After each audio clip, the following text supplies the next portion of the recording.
In this video, I'm gonna show you how you can walk slowly in Roblox without a controller. So there's really only one thing you can do. As you can see, this is my default walk using the arrows on my keyboard, and here's how we can change it. So basically enter any Roblox game. We want to press the escape key.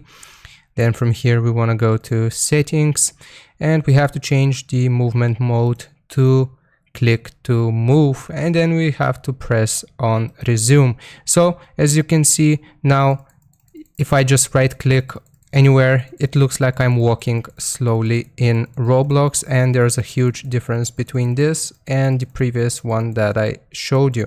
So you just gotta press really closely to your character, and that way it appears as if you're walking slowly. If you wanna reverse these effects, you gotta go to settings again and just go to your default keyboard, and as you can see now I'm running fast again. So hope this was helpful. Don't forget to like and sub, and I'll see you next time.